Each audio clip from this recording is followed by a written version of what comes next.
Hari ini kita akan membahas bagaimana caranya mengatasi permasalahan hutang di warung tahun 2023, teman-teman. Jadi teman-teman, di sini saya akan berbagi pengalaman sekaligus sambil beres-beres ya teman-teman. Kebetulan kan baru selesai renovasi dapur tuh. Jadi kemarin barang-barang itu banyak yang ditutup dalam kardus, dirapi-rapiin gitu karena banyak debu ya teman-teman. Nah, sambil beres-beres kita akan bahas bagaimana caranya mengatasi permasalahan hutang di warung. Ini berdasarkan pengalaman saya teman-teman ya. Karena jujur, waktu awal buka warung itu, saya itu pernah yang namanya mengalami kesulitan dalam mengatasi bon di warung. Kenapa? Karena awalnya itu saya itu segan sekali ngomong. Takut dia marah, takut dia tersinggung, takut pembeli nggak mau belanja lagi di warung saya. Jadi saya pernah ngalamin itu teman-teman. Jadi waktu itu, karena saya orangnya segan, apalagi namanya baru buka warung, ya udah saya kasih waktu itu. Terus ujung-ujungnya waktu itu warung saya itu sempat yang namanya itu modalnya tuh nggak nampak tapi barang habis. Terus saya cerita sama ke suami bantu kan. Terus dikasih suami modal tambahan sekitar 500-an ribu gitu. Terus dari situ suami bilang coba dipelajari gimana caranya supaya tidak terulang lagi kejadian seperti ini, kata suami. Terus dari situ saya berpikir kan, ibaratnya kan waktu itu saya sempat mengalami yang namanya hampir modal itu nggak nampak gitu ya teman-teman, warung kosong. Jadi saya itu berusaha untuk berani tegas ngomong pembeli. Yang pertama itu caranya itu mengatasi bon warung itu saya bilang seperti ini teman-teman. Maaf ya Bu, maaf ya Pak, warung saya ini tidak melayani bon karena modal saya terbatas. Mohon maaf ya Bu. Jadi saya itu nolaknya halus ya teman-teman. Terus semenjak saya ngomong itu, orang itu pun semakin mengerti. Intinya itu kita menolaknya itu dengan cara yang halus ya teman-teman. Terus ada juga tuh kadang ibaratnya teman dekat kita atau tetangga dekat kita, dia minta tolong, bolehlah saya ngebon ya, nanti saya bayar pas gajian. Nah, pas waktu dia ngebon dulu, awal-awal waktu saya buka warung kan saya tahu tuh mana yang di situ lancar bayar, mana yang enggak. Jadi biarpun dia tuh teman dekat saya, tetangga saya tidak mau ngasih bon ya teman-teman, karena saya sudah punya track record waktu dia bon di warung saya itu susah banget bayarnya. Pas awal-awal dia gampang, ibaratnya itu awal-awal ngebon pertama, bulan kedua dia itu gampang bayarnya, nggak susah. Tapi bulan ketiga, keempat, kelima itu susahnya minta ampun. Ibaratnya saya yang nagih malah saya sendiri yang jadi kayak seperti tukang minta-minta buat naginya. Kadang dia itu yang bikin miris di hati itu ya teman-teman. Dia lewatin warung kita, terus belanja di warung si A, si B dengan santainya itu teman-teman. Harusnya kan dia tuh kayak merasa segan, malu gitu sama kita gitu kan. Dia dengan cueknya itu bisa aja tuh ngelewatin warung saya ke warung si B, si C. Padahal dia masih punya bon di warung saya. Oh, saya tandai kamu dalam hati saya teman-teman kan. Nah, tapi buat yang lancar bayar kan ada tuh yang lancar bayar setiap gajian dia pasti bayar. Terus itu ada 2-5 orangan gitu.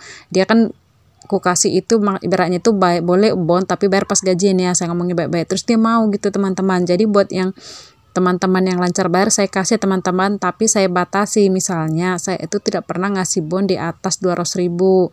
Terus waktu itu saya juga kasih batas, kalau seandainya pas gajian dia belum lunasi bon yang pertama, pas dia mau ngebon lagi, mau ngambil barang di warung saya lagi, itu tidak saya kasih teman-teman, karena sesuai dengan perjanjian di awal boleh ngebon kalau udah lunas bon yang pertama. Terus itu pun nominalnya saya batasi. Kenapa saya batasi? Karena modal saya itu sangat super terbatas. Jadi supaya warung itu bisa berputar, itu pun paling banyak dulu awal buka warung itu saya kasih buat 2-3 orang aja teman-teman ya. Terus yang bon yang misalnya 50, 70 itu biasanya orang itu gimana ya teman-teman, nampaknya kecil tapi susah naginya. Jadi saya itu hanya batasi sama orang-orang yang konsisten bayar aja. Terus teman-teman, yang kedua buat teman-teman misalnya tetap nggak bisa ngomong, segan ngomong, takut nanti pembeli nggak datang, cara mengatasi permasalahan hutang di warung itu biasanya itu saya pernah juga bikin tulisan di kertas, terus saya tempel di lemari etalase gitu ya teman-teman, di lemari kaca jualan. Jadi saya tempel seperti itu teman-teman, tapi tulisannya pun saya itu selalu buat yang ramah, ibaratnya nggak menyinggung perasaan. Maaf tidak melayani bon, terima kasih atas pengertiannya, seperti itu teman-teman tulisannya. Terus terang ya teman-teman, kalau ada tulisan seperti itu di warung, mereka itu pasti akan segan membeli untuk ngebon di warung teman-teman. Karena saya sudah praktek, sudah langsung mengalaminya sendiri. Jadi itu lumayan ampuh teman-teman. Jadi bikin aja tulisan di kertasnya warna putih, pakai tulisan pakai spidol gitu, tulis aja maaf tidak melayani bond, terima kasih atas pengertiannya. Seperti itu ya teman-teman. Jadi dulu sampai sempat saya itu minjem duit celengan anak saya teman-teman. Suami kan nambahin waktu itu 500.000. Terus saya minta tolong sama anak-anak saya, celengannya itu saya pinjam, nanti udah ada duit saya ganti. Itu saking susahnya dulu ya teman-teman mengatasi permasalahan hutang di warung ya teman-teman. Untungnya anak-anak saya itu super duper pengertian banget, dan puji Tuhan setelah warung saya itu berkembang terus makin maju makin banyak gitu, akhirnya saya bisa mengganti uang celengan anak itu, bahkan agak saya lebihkan gantinya teman-teman karena rezeki pun dapat lebih.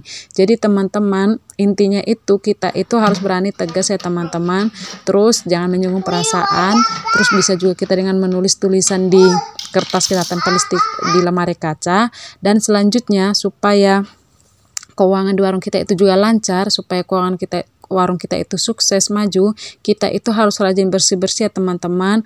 Tips tambahan dari saya supaya warung teman-teman itu bisa maju, sukses, berkembang, itu teman-teman harus ingat ya, jangan pernah yang namanya mencampurkan keuangan pribadi dengan keuangan warung.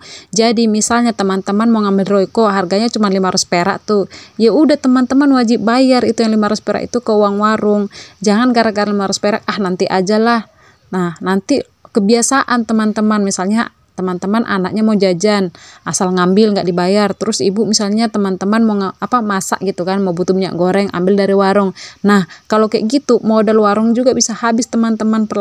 Yang anehnya barang di warung kita habis tapi uangnya nggak nampak. Nah kenapa itu bisa terjadi? Itu terjadi karena kita suka asal nyomot barang dari warung kita tanpa kita bayar. Misalnya suaminya mau ngambil rokok 1 batang 2 batang, nah padahal kita tahu sendiri ya, yang namanya jualan di warung itu untungnya itu misalnya jajanan 1 renteng itu cuma 1.000 perak, kita jual rokok sebungkus untungnya misalnya 1.000-2.000. Nah kalau kita ngambil dalam sehari itu misalnya asal ngambil misalnya dari 20-50.000, apa nggak tekor nanti warung kita? Jadi teman-teman usahakan barang apapun yang diambil dari warung wajib dibayar teman-teman, jangan sampai lupa supaya tidak menjadi kebiasaan.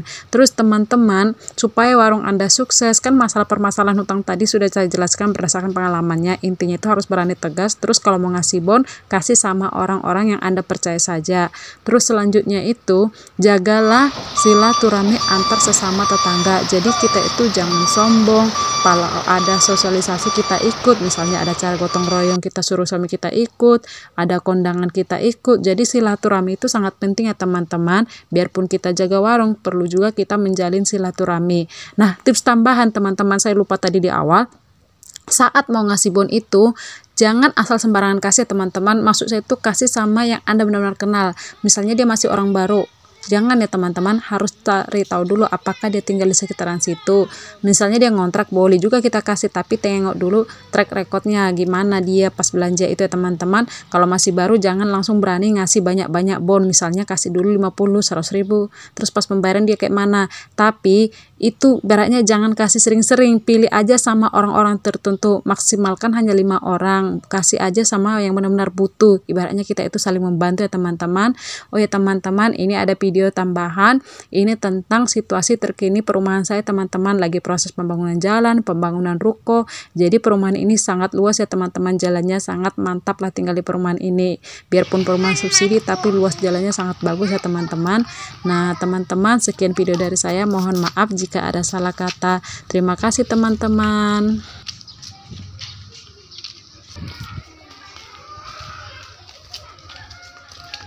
Aku suka kalau rumah itu dipagar.